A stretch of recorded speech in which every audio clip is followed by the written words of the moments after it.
come on this side for you. Okay.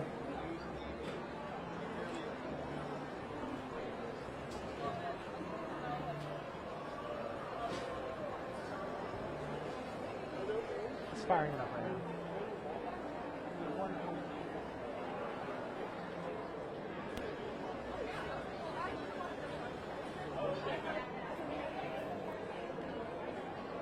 Okay, ready to go.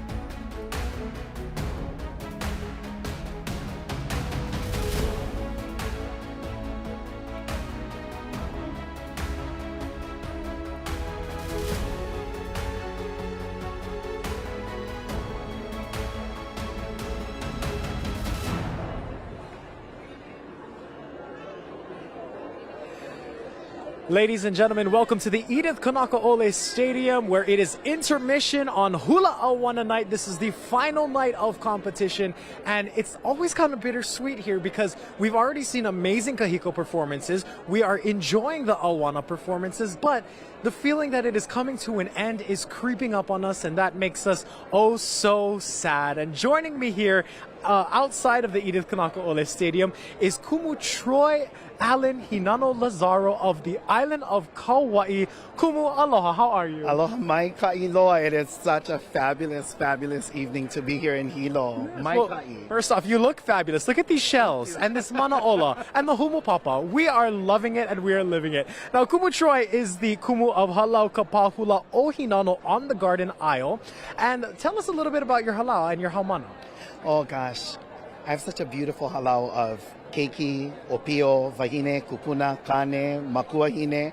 We're just a beautiful family on Kauai. We're 8 years old this year, and it's just so inspiring to be here. You know, we have a big event coming up on May 1st, but we are just living hula, living aloha, you know.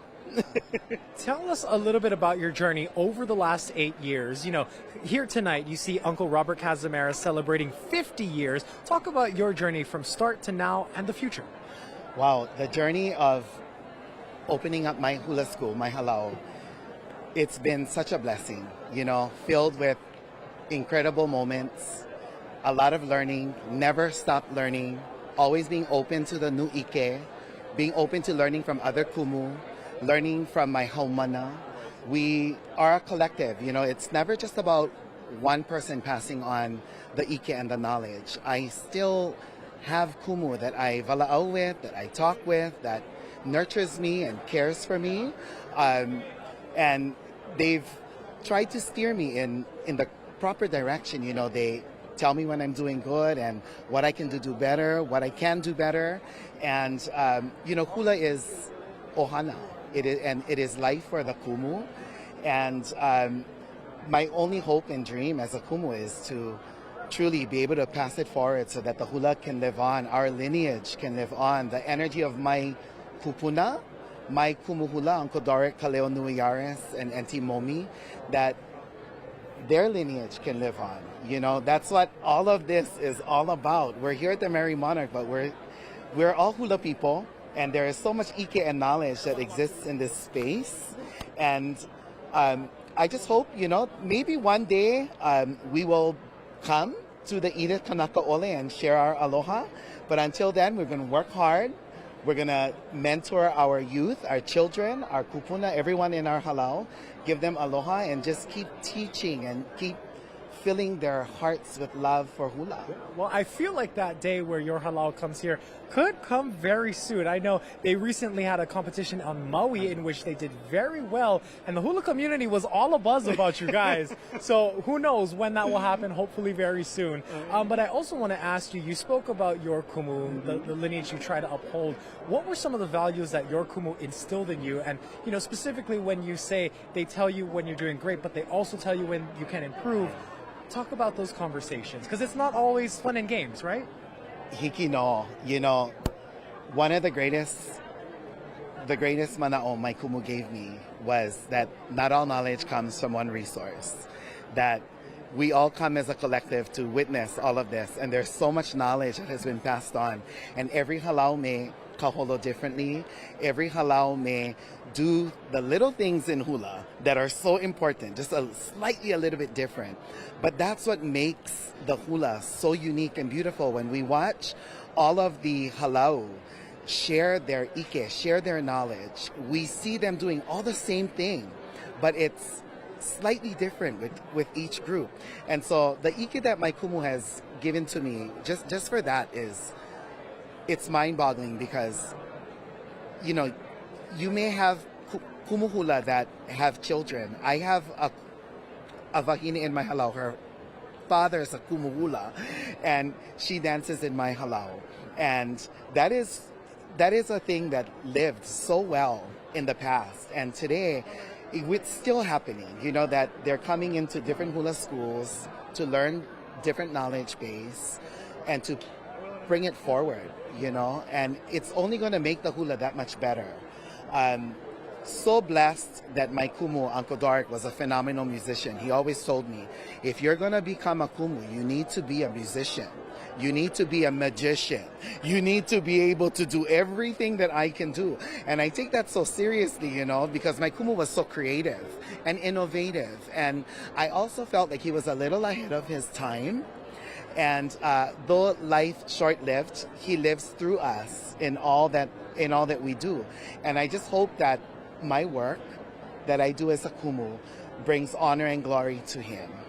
Well, you are doing amazing things representing the island of Kauai. Speaking of Kauai, you have such a strong showing here at the Merrie Monarch. Oh my goodness. I have goosebumps, okay, right now, because, you know, when you're from Kauai and you come to the Merrie Monarch and you're here at the Edith Kanakaole Stadium and you see that my dear friend, Leina Ala Pavao Jardine and Halau Kaleimoki Hana Oleina Ala gets their first Miss Aloha Hula, Jaden. And I've known that girl since she was a little girl. And to watch her grow up, and not just her, but her whole halau. I have Ohana that dances for Kumu Leina Ala. And that there's just so much to celebrate. I mean, there's so much to celebrate, because it is not just, it's not just a win to win the award. It's a win to be here. But to be here and to witness the level of the presentations that they have brought forth, everyone. But I'm speaking for Kauai. I feel like Leina Ala and her halau came here, and despite all the challenges that they faced, they took that and they turned it into the power that's going to fuel them and to heal their kumu.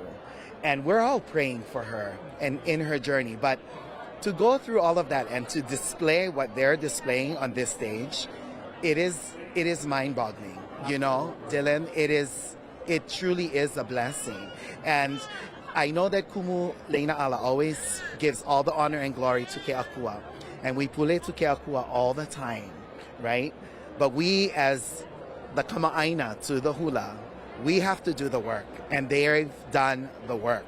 And it is showing in this entire week of hula here at the Edith Kanakaole Stadium. So, homai kailoa to Kumu Hula Leina Ala Pavao Jardine, the Kane and the Wahine and their Miss Aloha Hula. Oh, Eo Kauai. As people may or may not know, I am also from the island of Kauai, so we are so happy and proud. But not just Kauai, all the halau, near and far, including California. We appreciate them so much for coming here. And for all of our viewers who are tuning in right now from far beyond the shores, we had some viewers in Florida, Aotearoa, Australia. It is so amazing to see hula on full display, the best that Hawaii has to offer. So, ladies and gentlemen, we thank you so much for sticking with Hawaii News Now for all of your Merrie Monarch 2025 coverage. And Kumu Troy, I appreciate you for being here and sharing your knowledge with all of us. Final message to the viewers. Oh, live aloha, live pono, be kind, be loving, and just allow yourself to be the greatest person that you can be so that the world can heal. Because the world needs aloha, and it comes from within. So share the greatest gift of your na'au, and the carry the ancestral knowledge that is within your being and pass it forward. Give the world aloha. Absolutely. Ladies and gentlemen, Kumu Troy from the island of Kauai. Mahalo nui. I appreciate you so much. And with that, we shall leave you with a live look once again outside of the Edith Kanakaole Stadium at intermission on Hula ʻAuana. Merrie Monarch 2025. Now again, this is the very long night because at the end of this, at the end of all 27 halau, there will be awards. And that usually wraps up, say around 1 a.m. or so. So if you're sticking with us, stay up, make your coffee, make your tea, because it's going to be a very long night. Ladies and gentlemen, reporting in Hilo, Hawaii for Hawaii News Now, it has been an honor to bring you the Merrie Monarch coverage. I'm Dillon Ancheta. Aloha.